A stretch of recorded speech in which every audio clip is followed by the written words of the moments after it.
Hello and welcome to this edition of News Today. Without delay, let's have a look at the headlines first. Nobel Prize in Physiology or Medicine awarded for discovery of microRNAs. Supreme Court issues notices to 8 states on appointment of Acting Director General of Police. India-UAE Bilateral Investment Treaty came into effect. Prime Minister of India holds bilateral talks with Maldives President in New Delhi. Ministry of Defence launches ADITI 2.0 and Disk 12 at DefConnect 4.0. Centre unveiled initiatives to boost nutrition support for TB patients and their families. In an exciting development in the world of science, the Nobel Prize in Physiology or Medicine has been awarded jointly to Victor Ambros and Gary Ruvkun for their groundbreaking discovery of microRNAs and their role in post-transcriptional gene regulation. So what exactly does this discovery mean? Let's break it down. Gene regulation refers to how cells control which genes are expressed, allowing for the production of specific proteins. The flow of genetic information moves from DNA to messenger RNA or mRNA in a process called transcription, and from there, it proceeds to the cellular machinery that produces proteins.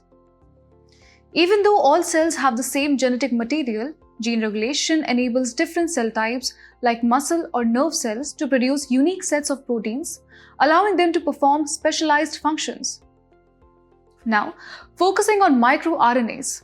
These are small, non-coding RNA molecules that play a crucial role in turning DNA instructions into proteins. They regulate gene expression by binding with mRNA, preventing them from being translated into proteins or degrading the mRNA altogether. In humans, there are over 1,000 genes for different microRNAs, and gene regulation by microRNAs is a universal mechanism across multicellular organisms. But that's not all. MicroRNAs are also involved in cellular development, playing a key role in the differentiation of stem cells and the development of various tissues and organs. They also influence the immune response, regulating both innate and adaptive immune functions. Interestingly, microRNAs have been linked to oncogenesis, the process of cancer development. Their dysregulation can contribute to cancer, but they may also function as tumor suppressors. In fact, they are increasingly being used as biomarkers for diseases like cancer and Parkinson's disease, providing new avenues for disease diagnostics. Today, we turn our focus to a crucial legal development concerning the top law enforcement officials in 8 Indian states. The Supreme Court of India has issued notices to these states regarding the appointment of Acting Directors General of Police or DGPs, a clear violation of its own guidelines set in the 2006 Prakash Singh case and further reinforced in a 2018 judgment. Except for Odisha, all these states currently have temporary or acting DGPs leading their police forces. The Supreme Court's guidelines from the Prakash Singh case 2006 were introduced to ensure that appointments to such high offices are done transparently and based on merit, securing a minimum 2-year fixed tenure for the DGPs. The guidelines further mandate that the state government choose their DGP from a list of the 3 senior-most officers recommended by the Union Public Service Commission. Another key directive from the court was the creation of a State Security Commission or SSC to check the influence of the state government on the police force. Notably, DGP can be removed by the state government with the State Security Commission's input due to disciplinary action, criminal conviction, corruption, or incapacitation. Additionally, the Police Establishment Board or PEB was mandated to handle important matters such as transfers, postings and promotions to ensure stability and fairness in the police ranks. Police officers on operational duties in the field like the Inspector General of Police, Deputy IGP, Superintendent of Police shall also have a prescribed minimum tenure of 2 years. In 2018, the Supreme Court strengthened its stance, specifically prohibiting the appointment of acting DGPs in any state. It directed all states to submit a list of senior officers to the UPSC, which would then select the top 3 candidates for the role of DGP or police commissioner. The state is free to appoint any of these 3 officers as police chief. In a significant development, the India-UAE Bilateral Investment Treaty has officially come into effect as of August 31, 2024. This treaty, signed in Abu Dhabi earlier this year in February 2024, replaces the Bilateral Investment Promotion and Protection Agreement between the two countries, which expired in September. So, what exactly is a bilateral investment treaty? BITs are reciprocal agreements between two countries designed to promote and protect foreign investments in each other's territories. They ensure minimum guarantees for foreign investors, provide fairness under international law, and offer protection from expropriation by the host country. India's new model bilateral investment treaty, introduced in the year 2015, guides the framework for such agreements, replacing the earlier model from 1993. Now, let's focus on the key features of the India-UAE BIT. This treaty includes an investor-state dispute settlement mechanism through arbitration, but only after local remedies have been exhausted for 3 years. It also defines investment in a closed asset-based manner, covering portfolio investment. Additionally, it provides treatment of investment with obligation for no denial of justice and no fundamental breach of due process, and also provides protection to investments from expropriation. Also provides for transparency, transfers, and compensation for losses. The significance of this treaty is clear. UAE is India's 7th largest source of foreign direct investment, contributing 3% of total FDI, which amounts to $19 billion from April 2000 to June 2024. This treaty is expected to boost investor confidence, assuring them of fair treatment and non-discrimination while providing a reliable dispute resolution mechanism. Now, looking at the broader India-UAE relationship, the UAE is India's 3rd largest trading partner, following the US and China. On the defense front, both nations engage in joint military exercises like Desert Cyclone, strengthening strategic ties. When it comes to energy security, the UAE remains a key supplier of crude oil, LNG, and LPG to India, with India being the 3rd largest importer of oil and the 4th largest importer of LNG globally. In a significant diplomatic engagement, the Prime Minister of India held bilateral talks with the President of Maldives in New Delhi, marking a key moment in the deepening ties between the two nations. Now, let's first take a look at the key outcomes of this visit. Both countries have adopted a vision for a comprehensive economic and maritime security partnership. This partnership focuses on multiple areas, starting with development cooperation, where both sides agreed to ensure the timely completion of the Greater Malay Connectivity Project. On the trade and economic front, discussions will begin on a bilateral free trade agreement, a move aimed at strengthening trade ties. Moreover, both countries agreed to operationalize the settlement of trade transactions in local currencies, reducing the dependency on foreign currencies and boosting economic exchanges. In the digital and financial sector, the launch of the RuPay card in Maldives will enhance the ease of payments for Indian tourists visiting the country. Moving on to health cooperation, both sides committed to working towards the recognition of Indian pharmacopoeia by the Maldivian government, paving the way for establishment of India-Maldives Jan Aushadhi Kendras across the Maldives, ensuring affordable healthcare access. A major financial agreement was also signed, a currency swap agreement of $400 million and INR 30 billion to support Maldives in managing its foreign exchange reserves. This agreement falls under the SAARC Currency Swap Framework 2024-27, a framework where India had earlier signed CSA with Sri Lanka, Japan, etc. Now, if we talk about CSA, then it's a contract under which two counterparties agree to exchange two currencies at a set rate and then to re-exchange those currencies at an agreed upon rate at a fixed date in future. Now, why is the Maldives so important for India? Under India's Neighborhood First policy and the Sagar Initiative, or Security and Growth for All in the region, in the strategic front, Maldives is geographically positioned like a toll gate between Western Indian Ocean choke points, that is Gulf of Aden and Strait of Hormuz, and Eastern Indian Ocean choke point of Strait of Malacca, making it a vital partner in regional security. India and Maldives share a strong bond. Maldives was the first country to receive COVID-19 vaccines from India, and India became the largest trade partner of Maldives in the year 2023. Additionally, India's Operation Neer, provided crucial water aid to Mali, showcasing the strength of this bilateral relationship.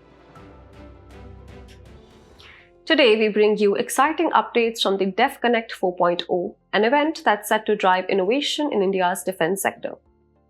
Organized by Innovations for Defense Excellence or IDEX under the Ministry of Defense, this platform aims to revolutionize how India tackles critical defense challenges. Let's dive into the two key initiatives launched at the event. First, the spotlight is on ADITI 2.0, the second edition of Acing Development of Innovative Technologies with IDEX. This program presents 19 challenges to innovators from the armed forces and elite agencies focusing on artificial intelligence, quantum technology, and anti-drone systems. The initiative offers grants of up to Rs 25 crore to winning innovators. The goal? To develop 30 critical and strategic defense technologies that will strengthen India's defense capabilities. Next up is the 12th edition of the Defense India Startup Challenges or DISC 12. With 41 challenges in domains with UAVs, AI and networking and communication, DISC 12 is designed to push the boundaries of innovation. Partnering with the Atal Innovation Mission, this initiative supports startups, MSMEs and independent innovators with grants of up to Rs 1.5 crore. An exciting new addition is the MIRA, Medical Innovations and Research Advancement Initiative, which aims to develop cutting-edge medical technologies for the armed forces.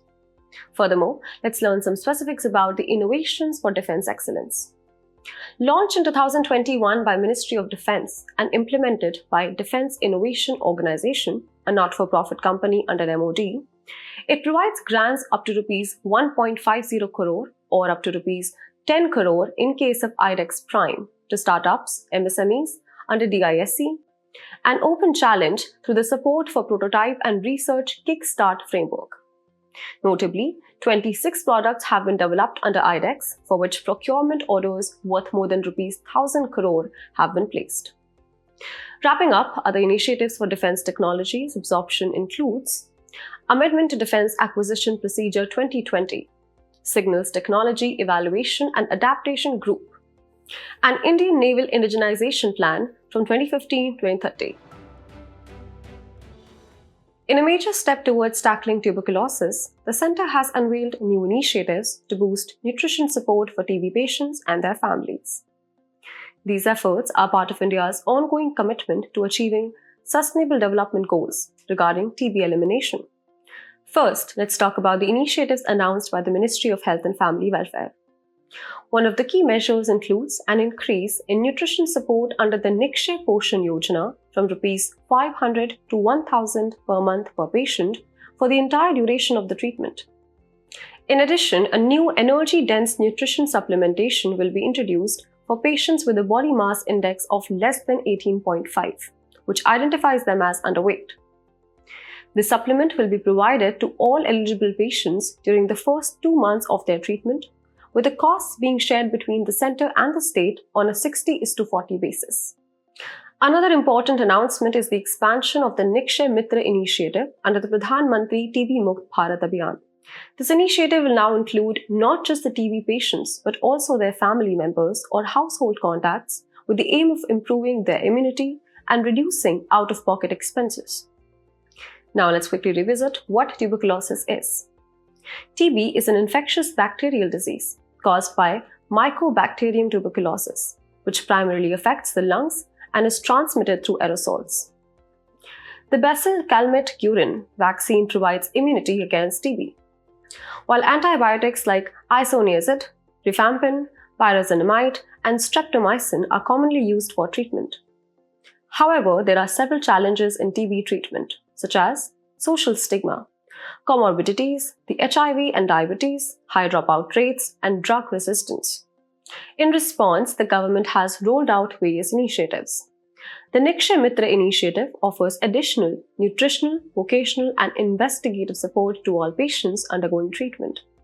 The Pradhan Mantri TB Mukt Bharat Abhiyan aims to bring together community stakeholders to accelerate India's progress towards TB elimination.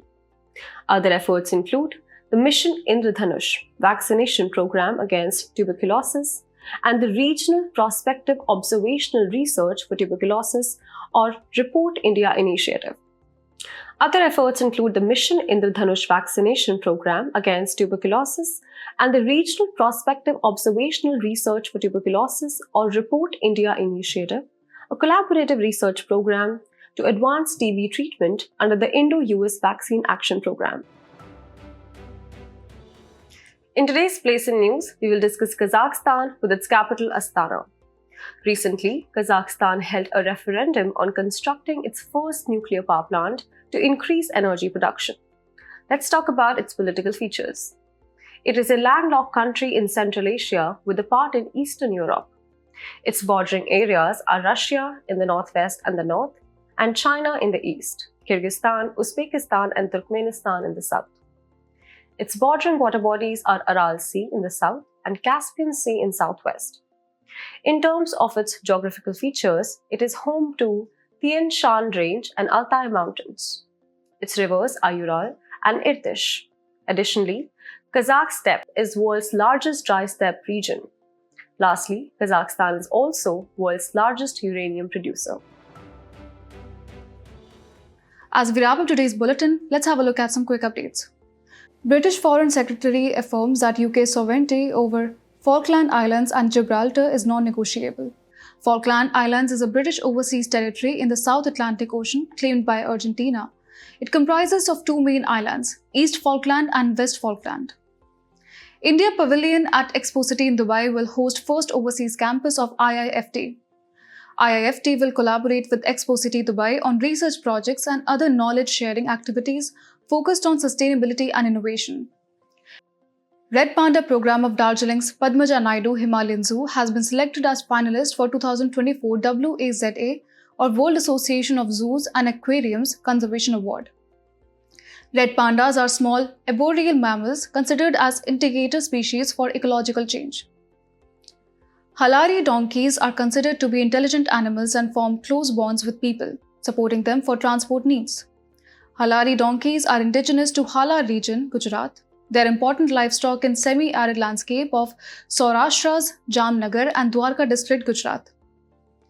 Union government has set up the Coordination Committee for Air Quality Management in the Indo-Gangetic Plain region.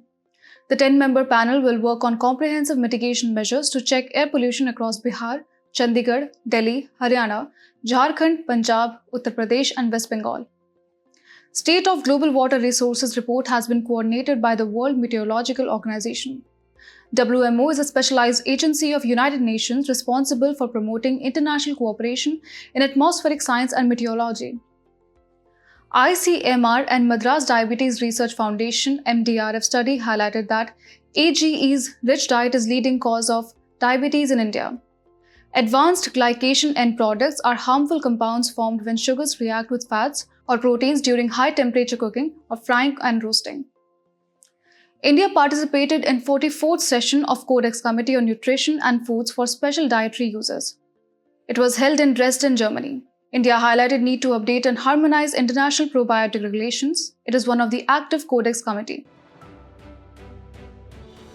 Before we sign off, let's challenge your understanding in today's installment of Test Your Knowledge.